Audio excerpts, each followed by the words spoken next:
The Ocean Tech Foundation's glass-walled conference room had never felt so suffocating as it did that Wednesday morning, watching security pack up 3 years of research into cardboard boxes. My revolutionary ocean cleanup system, dismissed as impractical and delusional by people who'd never even seen it in action. Dr. Chen, Marcus Thompson, the Foundation's director, said with practiced disappointment, "Let's be realistic. Your bioengineering approach is simply too experimental. The board needs proven solutions, not science fiction." I carefully wrapped the model of my cleanup system, a network of engineered microorganisms designed to break down plastic waste without harming marine life. The prototype that had already shown remarkable results in controlled testing. "The test results are clear," I said quietly. "If you just look at the data from the Pacific trials." "Enough," he waved dismissively. "Your funding is terminated. The Foundation needs practical solutions, not fantasy projects about plastic-eating bacteria." My name is Dr. Sarah Chen, and until today, I was the lead researcher at one of America's largest environmental organizations. But I committed the cardinal sin of environmental science. I proposed a solution that seemed too good to be true. Tom John, my research assistant, caught me at the elevator. "They're already shutting down the lab," he whispered. "But don't worry, everything important is backed up. All the test data, all the genetic sequences." I nodded slightly, touching the hard drive in my bag. "The Pacific samples. Safe in a secondary lab. They don't even know it exists." "Good. Those samples would prove everything." The San Francisco fog felt appropriate as I walked to my car, my mind racing through the events that had led to this moment. The breakthrough had started with a simple observation: a unique strain of bacteria found in the Pacific garbage patch that had naturally evolved to metabolize certain types of plastic. But it wasn't just consuming the plastic. Through careful bioengineering, we'd enhanced its capabilities, creating a strain that could break down multiple types of plastic waste while producing harmless byproducts that actually nourish marine life. My phone buzzed. A message from Dr. Emily Wong at Scripps Oceanographic Institute. "Just heard about Ocean Tech. Those fools. But Sarah, the latest DNA sequencing results. This is bigger than we thought." Emily had been quietly running parallel tests, validating our results without the Foundation's knowledge. She'd seen the same remarkable plastic degradation rates in her samples. "The backup lab?" I texted back. "Fully operational. Your latest batch is showing even better results than predicted." I smiled, thinking of Thompson and the board, so certain they'd shut down a fantasy project. They had no idea that the most important research was happening completely off their radar. The thing about environmental science is that it's not just about the research. It's about funding, politics, and established methodologies. Question those, and you become a threat to the entire system. I learned that lesson 2 months ago when I first presented my preliminary findings to the board. "This is nonsense," Thompson had declared, barely glancing at the data. "You're suggesting that we can clean up millions of tons of ocean plastic with bacteria? It's absurd." "Not just bacteria," I corrected. "Engineered microorganisms specifically designed for this purpose. Look at the degradation rates." But they hadn't wanted to look. Traditional cleanup methods brought in reliable funding. My approach threatened that comfortable paradigm. What they didn't know was that we'd already started a larger-scale trial. 3 test sites in the Pacific garbage patch, carefully monitored and showing unprecedented results. Areas where plastic waste was literally disappearing, replaced by healthy marine ecosystems. My apartment felt empty that evening as I set up my makeshift research station on the dining room table. My laptop connected to our secure server, displaying test data that would make Thompson and the board choke on their certainties. The results were undeniable. In just 6 weeks, our engineered bacteria had broken down over 60% of the plastic waste in the test areas. Water quality readings were actually improving. Marine life was returning to previously dead zones. My phone rang. Dr. James Martinez from Woods Hole Oceanographic Institution. "Sarah," he said when I answered, "I just reviewed your latest trial data. This is revolutionary. How quickly can you get to Massachusetts?" I'd met James at a conference last year, where he'd shown unusual interest in my unrealistic approach. "They seized my official research," I told him. "But not everything, I hope." The question was careful, measured. "No, The important data is safe. Good. He paused. Because I have something you need to see. Remember those anomalous results I mentioned in my Arctic samples? My heart started racing. The same degradation patterns. Exactly, and Sarah, the bacteria are adapting to colder temperatures naturally. This could work in any ocean environment. I sat down hard, my mind spinning. Independent confirmation from one of the world's top marine research institutions. We need to meet, I said. But not here. They'll be watching. Already planned. There's an international marine science conference in Sydney next week. Thompson and his crowd won't attend. It's too focused on experimental approaches. But there's someone you need to meet. She's been seeing similar results in the Indian Ocean. I glanced at my screen where test data showed the impossible plastic waste disappearing at rates that defied every existing cleanup model. Send me the details. After hanging up, I dove back into the data. The pattern was becoming clearer with each analysis. Our engineered bacteria weren't just consuming plastic. They were evolving and improving in the wild, adapting to different conditions while remaining safe for marine life. My phone buzzed again. A message from our monitoring team at one of the test sites. Dr. Chen, the latest satellite imagery. The plastic concentration is down 70%. Marine life readings are off the charts. What you've created, it's actually healing the ocean. I thought of Thompson and the board, so certain in their dismissal. They called my research impractical, my theories delusional. They tried to bury a solution that could save our oceans, all to protect their funding and reputations. But they'd made one crucial mistake. They thought stopping official trials would end the research. They didn't realize that 3 test sites were already proving them wrong. That scientists like James Martinez were seeing the same results. That somewhere in the Indian Ocean, more evidence was mounting. Tomorrow, I'd book my flight to Sydney. In 1 week, everything would change. But first, I had data to analyze. Because while Thompson and his colleagues were writing me off as a failed researcher, our oceans were healing in ways that should have been impossible. And that healing told a story that would shake the foundations of environmental science. The fog swirled against my windows as I worked through the night, each data point adding to a picture that was becoming impossible to dismiss. I thought of my father, a marine biologist who died trying to document plastic pollution's impact on whale populations. Sometimes, he told me before his last voyage, the biggest breakthroughs come from the ideas everyone else rejects. He was right, and soon the world would understand why. Part 2. The Tide Turns. The Sydney International Marine Conservation Conference sprawled across the Harbourfront Convention Centre. But the real action was happening in a small meeting room overlooking the water. As I walked in carrying 3 years of rejected research, I knew I found my people. Dr. Chen, Dr. Amara Patel from the Indian Ocean Research Initiative approached, tablet in hand. Your microorganism design is extraordinary.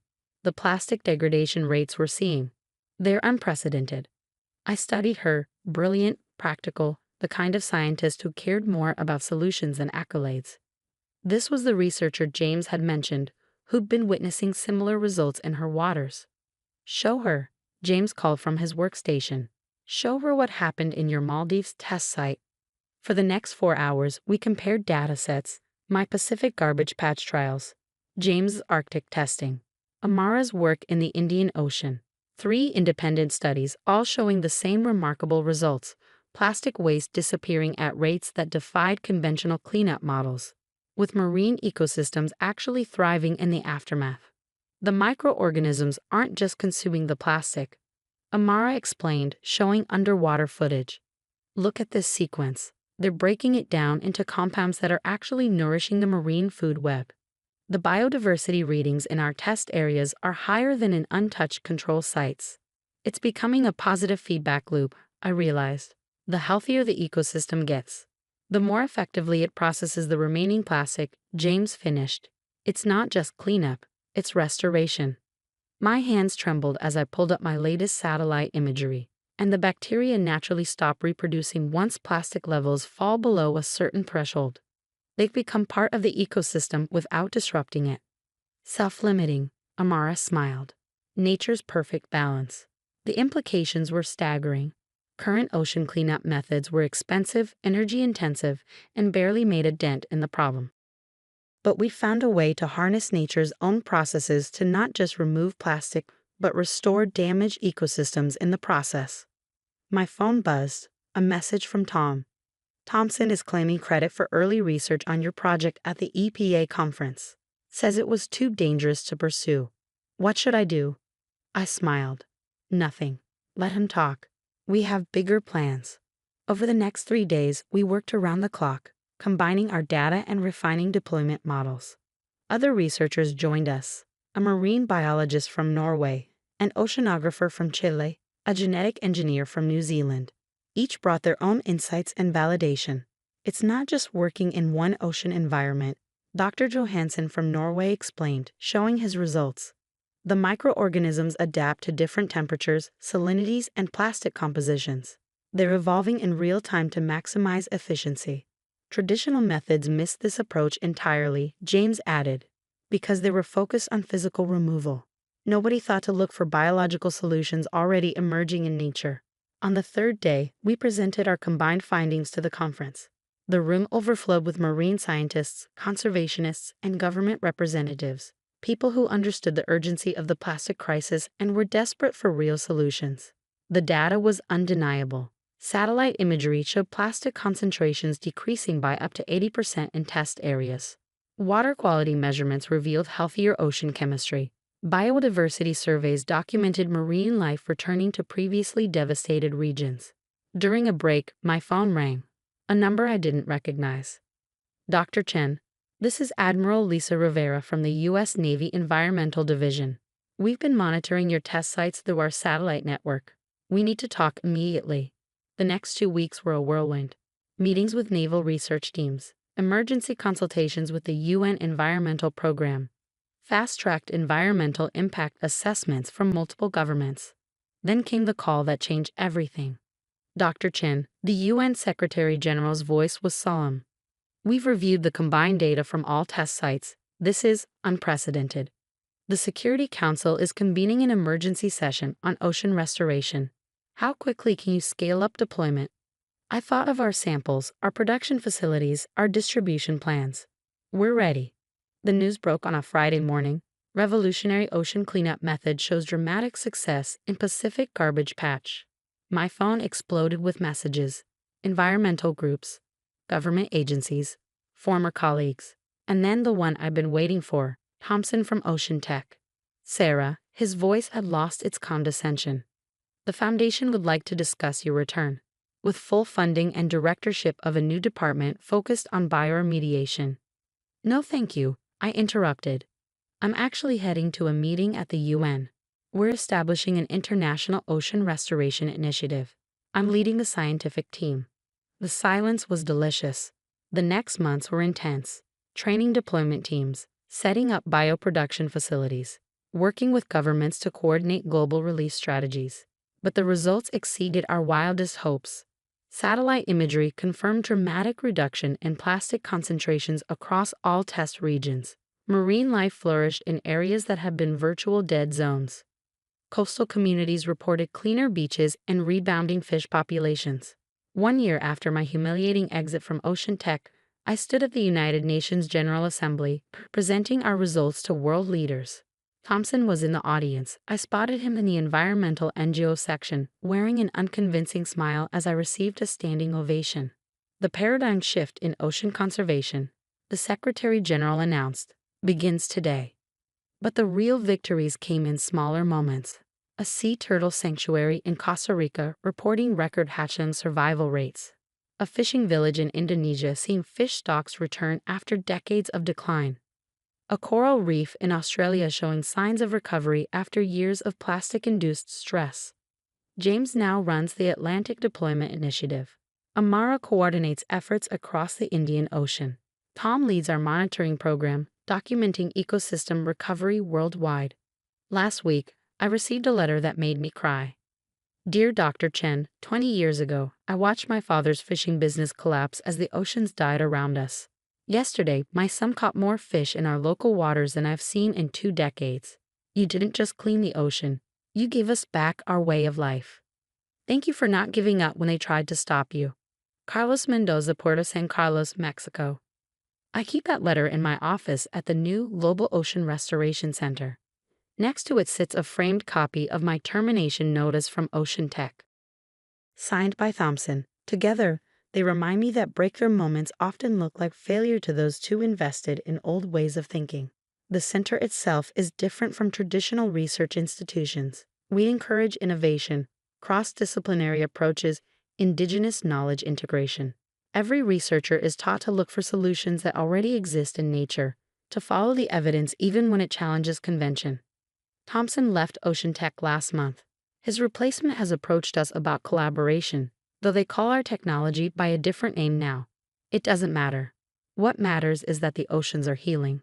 My father's photograph sits on my desk. Sometimes, late at night when reviewing satellite imagery of recovering ocean regions, I imagine telling him about all this. About how his death led to discoveries that are saving the very ecosystems he loved. About how sometimes the biggest breakthroughs come from the ideas everyone else rejects. The microorganisms we engineered are now deployed in all major ocean garbage patches. The restoration protocols we developed are taught in marine science programs worldwide. What was once dismissed as impractical and delusional has become the foundation of a new era in environmental restoration. Last month, a young marine biologist approached me with an unusual observation. Some of our microorganisms had developed the ability to break down previously resistant microplastics. Everyone says it's just an anomaly, she said nervously. But I think there's something more happening. Look deeper, I told her. Nature often solves problems before we even understand them.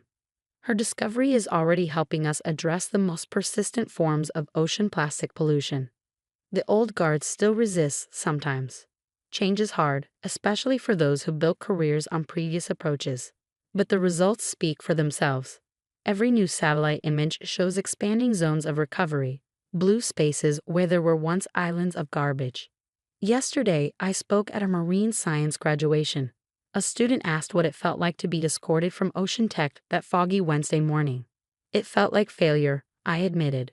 But sometimes, what looks like failure is actually the first step toward breakthrough. The important thing is to trust nature's wisdom, even when everyone tells you you're wrong.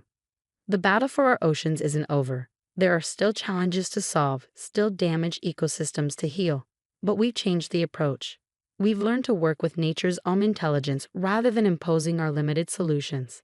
And it all started with a fantasy project and the courage to see possibilities where others saw only obstacles.